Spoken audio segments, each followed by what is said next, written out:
Bonjour et bienvenue. Vous écoutez La Chronique des Volcaniques, un podcast inspirant 100% féminin où je reçois 2 jeudis par mois une chef d'entreprise qui nous parlera de son parcours d'entrepreneur. Je suis Emmanuelle Regna, fondatrice du réseau professionnel et féminin Et les filles c'est jeudi en Auvergne. Adeline, c'est un peu la Wonder Woman comme on l'imagine. Elle gère une entreprise, elle gère 3 ados et elle s'en sort, elle est heureuse, elle vit de sa passion. C'est véritablement une source d'inspiration pour nous toutes. Après avoir entendu ce podcast, vous comprendrez que tout est possible. Bonjour Adeline, je suis ravie de t'accueillir sur ce podcast, sur ce 2e épisode. Est-ce que tu peux te présenter à nous s'il te plaît ? Bonjour, donc je suis Adeline Dupéchaud, j'ai 40 ans. Je suis maman solo de triplés qui vont avoir 14 ans et j'ai ouvert une entreprise il y a 4 ans de traiteur. Ça s'appelle comment ? Les Saveurs de la Terre. Ok. Est-ce que tu peux nous dire ce que tu faisais avant d'être traiteur ? Quelle est ta formation initiale ? Alors j'ai fait beaucoup de choses, mais ma formation initiale c'est donc tapissière d'ameublement. Ah bon ? J'ai un bac pro. Moi, j'ai jamais pu beaucoup travailler dedans parce que moi, j'aimais faire des sièges et bon, c'est un milieu très masculin et ceux qui font les sièges, c'est les hommes. Ah bon ? Les filles, elles font la couture d'ameublement en plus, voilà. Bon. Donc déjà, j'avais compris que t'avais pas ta place qu'il y là-bas. avait il suffisait pas d'avoir envie pour qu'on nous laisse la place parfois. D'accord. Ok. J'ai fait plein d'autres petits boulots, beaucoup de travaux agricoles saisonniers, de la cuisine, du ménage. T'as déjà fait effectivement de la cuisine avant ? Ouais, j'étais vite montée. J'avais été embauchée comme serveuse, mais ça marchait pas trop en serveuse. Ils se sont rendus compte qu'en cuisine c'était beaucoup mieux et je suis montée assez rapidement. Ouais. D'accord. Tu travaillais dans un resto, c'était... Une crêperie. D'accord. À Limoges. T'es pas auvergnate ? Non, enfin si, je suis née à Montluçon, mais j'ai pas grandi en Auvergne. D'accord, ok. Moi aussi, je suis de Montluçon. Je sais. Ouais. Alors, à quel moment dans ta vie tu as eu le déclic et tu t'es dit je veux être traiteur ? Alors, à la base, je voulais ouvrir un restaurant. Je me suis vite rendu compte qu'avec les enfants et tout ça, ça allait être compliqué. Mais bon, l'idée à la base, c'était d'ouvrir un restaurant, mais de travailler en cuisine. Et c'était évident que je ne travaillerais pas pour quelqu'un, que je travaillerais à mon compte. C'est quand les enfants ont eu 6 ans à peu près. Donc j'ai arrêté de travailler jusqu'à ce qu'ils aient 6 ans parce que c'était compliqué de tout gérer. Oui, j'imagine, les triplés. Les faire garder, ça m'aurait coûté plus cher que travailler. Enfin bon, bref, je travaillais plus quoi. Donc c'était déjà dur de se sortir de cette situation où on ne travaille pas quoi. Et puis voilà, ils ont eu 6 ans, ils commençaient à être un peu autonomes. Moi, les garder c'était bien beau, mais j'avais envie de faire autre chose de ma vie quand même. Et voilà, donc la cuisine, parce que j'ai toujours aimé la cuisine de toute façon, mais que je l'avais jamais envisagé comme un métier.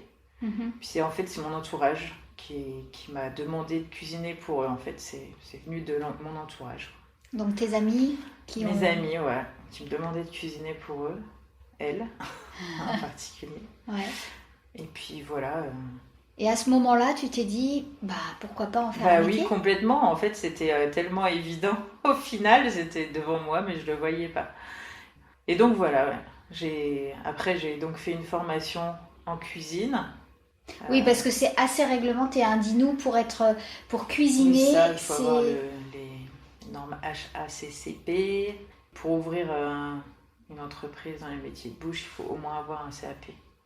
D'accord. Donc j'ai eu un CQP, c'est l'équivalent du CAP, mais validé par des professionnels. Alors c'est la même chose. Tu peux juste nous dire comment tu as organisé ton temps avec les enfants, justement ?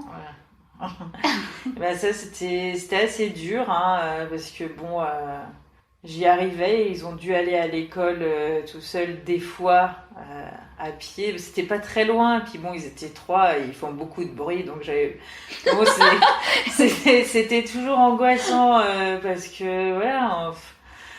Bon, s'ils n'étaient pas arrivés à l'école, on m'aurait bien appelé, mais enfin, c'était super dur de les laisser. Des fois, même quand je faisais les études, des fois, il fallait rester le soir, donc il fallait trouver une nounou, il fallait la payer. Puis j'étais pas avec eux, ils étaient petits, mais bon, c'était le prix à payer pour y arriver, quoi. Ouais. Puis j'ai bien fait, mais oui, c'était un peu frustrant. C'est dur, hein, moi, j'ai toujours l'impression que je dois choisir entre ma vie de mère, ma vie de femme ou ma vie pro. C'est compliqué. Ouais, toujours aujourd'hui. C'est un vaste sujet, effectivement. Toujours aujourd'hui. Donc du coup, tu as fait cet équivalent de CAP, et après, parce que, ok, c'est bien beau d'avoir son CAP, mais après, on peut effectivement aller bosser dans un resto. Mais là, tu voulais monter une entreprise. Alors, comment ça s'est passé? J'ai quand même travaillé un petit peu. J'ai fait des petits emplois, parce que moi, j'avais envie de voir plein de types de restauration, même s'il y en a certaines, je savais que ça me plairait pas, mais il y a toujours des bonnes choses à prendre. Et puis donc j'ai fait, par contre, c'est là où j'ai trouvé cette formation avec le CIDFF. Tu peux nous dire C'est dans un salon d'entrepreneuriat. Tu peux nous dire ce que c'est le CIDFF? C'est le Centre d'information des droits des femmes et de la famille. Okay. Donc c'était une formation d'accompagnement à la création d'entreprises spécifiquement dédiée aux femmes. D'accord. Moi j'avais besoin d'être entre femmes pour me sentir en sécurité, particulièrement à ce moment-là, quoi. D'accord. Et ça a été vraiment extrêmement formateur, et en termes de réseautage, je pense que jamais j'aurais pu avoir autant de réseautage ça a duré 6 mois, je crois, 5 ou 6 mois. C'était vraiment génial, quoi. Vraiment. Ouais, je connais un peu ça CIDFF. Ça m'a vraiment fait démarrer. Ah ouais. Alors, tu as été accompagnée sur quel sujet? Parce que c'est vaste, la création d'entreprise. C'est comme on peut avoir à la BGE ou dans d'autres structures qui accompagnent à la création d'entreprise. Hein, on fait... business plan. Business plan, je me souviens jamais du nom. Le business plan et l'autre truc. Les prévisionnels. Tout ça, voilà, on fait ça. On a fait du réseautage, on a parlé des réseaux sociaux, des sites internet, un peu de juridique. Et puis aussi, du coup, comme c'était dans le CIDFF, il y avait une psy qui venait nous faire des petites séances sur la confiance en soi. Donc ça n'a pas un lien direct avec la création d'entreprise, mais c'est quand même important de reprendre confiance en soi, parce que c'était que des femmes aussi qui avaient un parcours pas... Voilà, on partait pas avec le profil type de l'entrepreneur, ouais. L'entrepreneur, ouais. Donc il y a eu pas mal de femmes qui ont ouvert leur entreprise sur cette session, d'ailleurs. Ça, c'est cool. Ouais.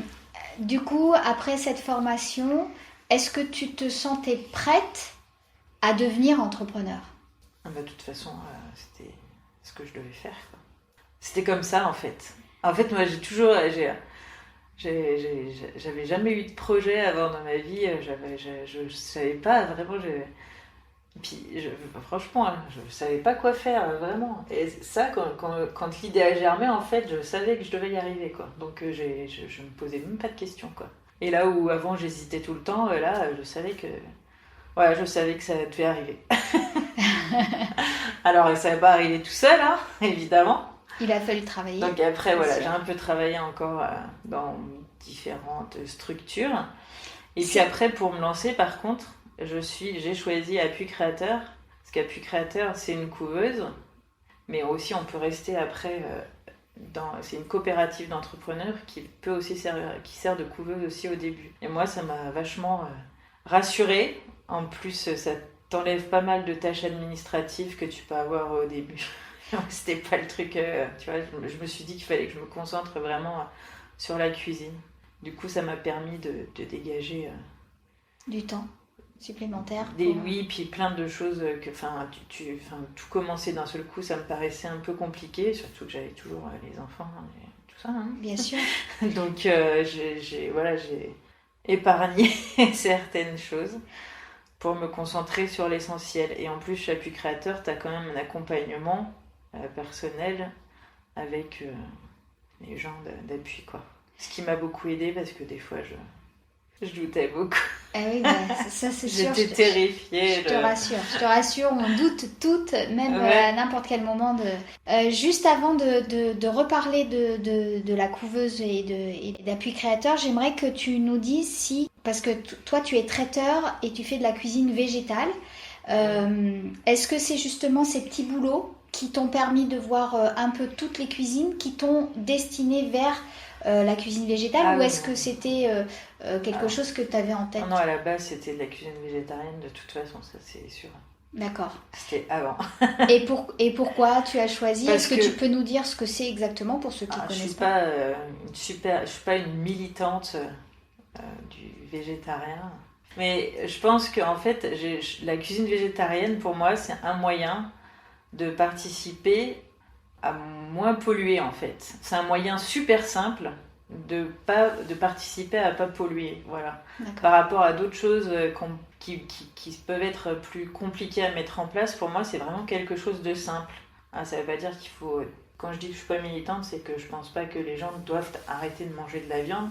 Je pense que par contre, vraiment, on peut trouver d'autres solutions très facilement et très simplement, quoi.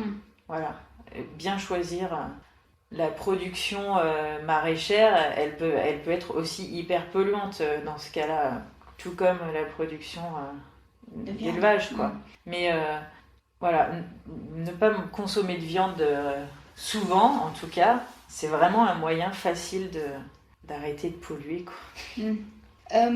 Quand tu as décidé de créer ton entreprise, est-ce que tu connaissais toutes ces structures d'accompagnement? Comment tu as découvert le CIDFF et puis le Appui Créateur?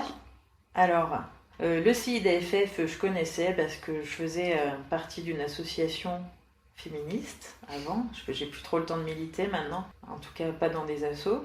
Et Appui Créateur, je connais parce qu'en fait, moi, quand j'ai débuté, comme j'étais toute seule et que je connaissais pas l'entrepreneuriat, en fait, moi, quand je me lance dans quelque chose, j'aime beaucoup m'entourer de personnes qui sont qualifiées pour m'accompagner parce que je me dis que je vais gagner du temps et que je serai plus efficace. Et en plus, on a de la chance en France, on a vraiment énormément de structures qui peuvent nous aider facilement. Enfin, si on se donne la peine, je pense que c'est quand même super facile de se débrouiller pour être bien accompagné, en fait, quoi. Voilà. Et donc moi là j'ai vraiment voulu mettre toutes les chances de mon côté. Voilà, quand j'ai cherché ma formation en cuisine, c'est Pôle emploi qui m'a trouvé la formation. Des fois Pôle emploi peut nous aider. Voilà, après le CIDF, c'est moi qui l'ai trouvé évidemment. Et voilà, je pense que faut chercher, quoi. Faut tout le temps chercher encore et encore et encore. Et il faut s'entourer, c'est très important. Il faut bien s'entourer. Voilà, moi je pense que... Puis autour de moi, j'avais déjà vu des gens qui avaient créé des entreprises, mais qui partaient, moi je sais déjà tout. Quand ils allaient à la chambre de commerce et qu'on leur proposait des formations, ils disaient non mais c'est bon, moi j'y vais y arriver. Puis ben, ces gens-là, ils se cassaient la gueule, quoi. Donc à un moment, il faut mettre son ego de côté. Et... Enfin, c'est même pas ça, je pense, c'est même pas... Ouais, il y a un peu d'ego aussi. Je sais pas, tu veux réussir quelque chose, t'apprends à... Puis moi j'adore apprendre en fait. J'adore apprendre des nouvelles choses. Là, je suis frustrée, ça fait longtemps que j'ai pas fait une formation. Genre, je cherche, mais j'ai trouvé, j'ai des trucs. Voilà, et j'adore apprendre et je pense que c'est nécessaire d'apprendre. Il faut jamais croire... La seule chose dont je suis sûre, c'est que je sais rien en fait. Tu vois, c'est ça, la seule chose qu'on sait, c'est que tu ne sais rien, tout le temps. Et c'est grâce à ça que j'avance tout le temps, qu'il faut tout le temps chercher à savoir plus, quoi. Et maintenant, est-ce que c'est grâce au CIDFF que tu as connu la couveuse? Ou ce système de couveuse, oui, je pense que c'est par là. Je me souviens plus trop en fait, parce que Appui devait bien aussi être dans les salons d'entrepreneurs, je sais plus exactement, quoi. Et ça m'avait bien plu parce que ce qui était bien, c'est qu'on pouvait continuer après chez eux. Donc, ça sert à quoi une couveuse? Explique-nous. Une couveuse, c'est ce qui t'aide à te lancer, qui va t'aider, qui va te couver. Et la coopérative d'entreprise, c'est qu'on est plusieurs coopérateurs dans une entreprise et ça centralise. Et qu'on est salarié, en fait, juridiquement. Tu es salarié de ton entreprise? En fait, je suis salarié pour les trucs Pôle emploi, pour les impôts, pour machin. Je suis salarié, donc ça évite plein de petits problèmes D'accord. pour la CAF aussi, Mhm. qui des fois a du mal à comprendre que pour les indépendants que le chiffre d'affaires c'est pas ton salaire et que tu te retrouves Oui. pas. Moi j'ai des copines qui se sont retrouvées plusieurs mois sans rien parce que voilà, la CAF ne comprend pas et moi je peux pas me permettre voilà quoi. Aujourd'hui, ton entreprise a 4 ans, tu le disais tout à l'heure. Quel regard tu portes sur ces 4 dernières années? Ah ouais, c'est une question intéressante. C'est pas facile d'y répondre. Bah, en fait, ouais, j'ai tellement grandi en 4 ans, comme je suis tellement fière de ce que j'ai réussi. Avant, j'étais vraiment, ouais, c'est personnel, hein, mais j'avais pas d'estime pour moi, j'avais pas confiance en moi. J'étais pas fière de moi, j'ai jamais été fière de moi. Et là, ce que j'ai fait en 4, enfin, c'est pas 4 ans parce que j'ai commencé le truc il y a plus de 6 ans hein, avec les formations.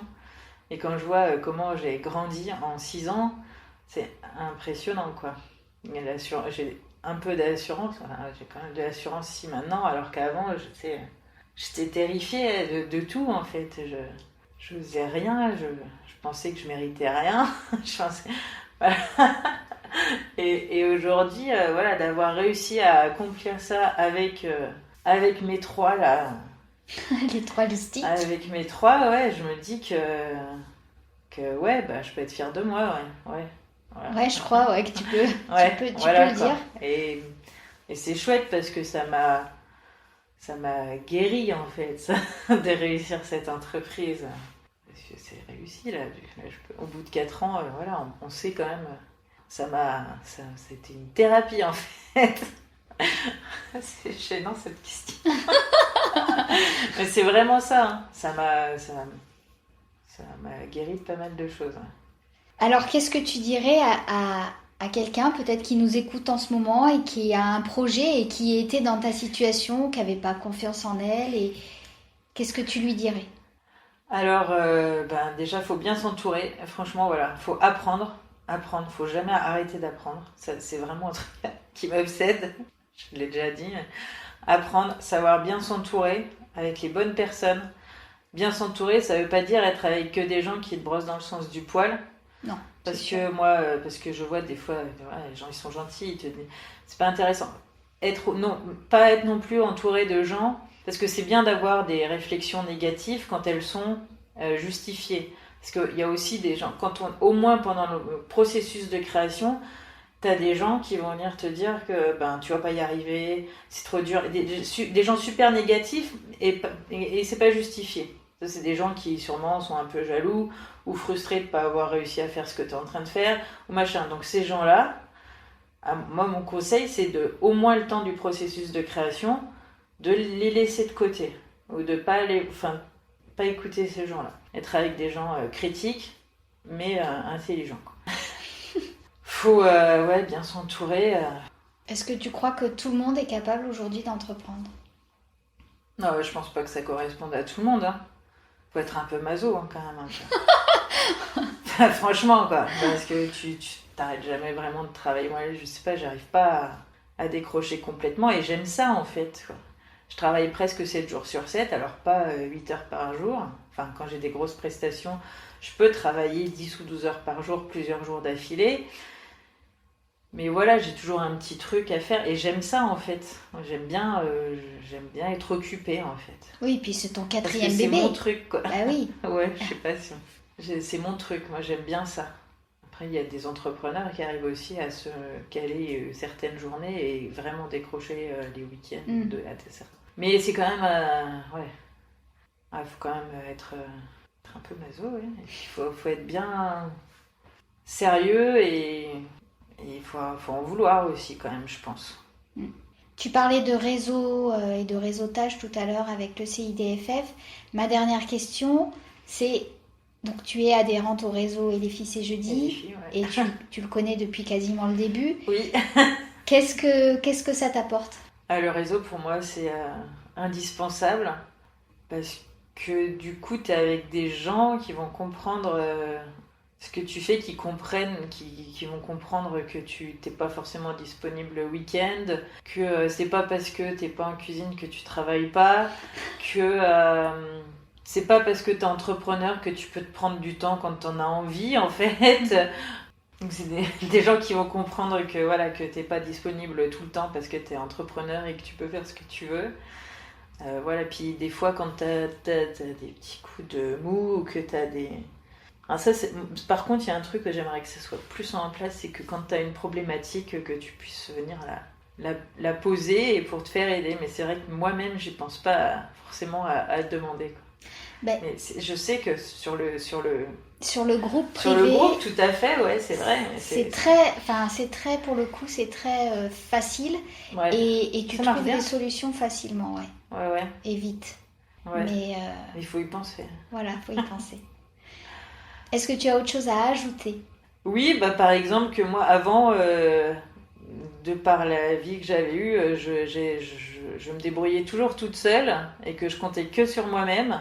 Et grâce à ça aussi, à cette entreprise, maintenant je sais que en fait on peut compter les uns sur les autres sans avoir honte de demander de l'aide ou même sans demander de l'aide, faire des partenariats, de créer ensemble, de faire des choses ensemble, de pouvoir compter sur d'autres personnes. Ça, c'est quelque chose aussi que j'ai découvert avec ça, avec l'entrepreneuriat, avec mon entreprise. Et c'est chouette, en fait, de pas compter que sur ça. C'est sûr. Et bien, ce sera le mot de la fin. Merci beaucoup, Adeline. Un grand merci d'avoir écouté cet épisode. J'espère qu'il aura été pour vous inspirant. N'hésitez pas à le partager à votre entourage pour encourager dans leur projet le plus de femmes possible. Pour suivre notre actualité, rendez-vous sur etlesfillescestjeudi.com et sur les réseaux sociaux du même nom. À très vite!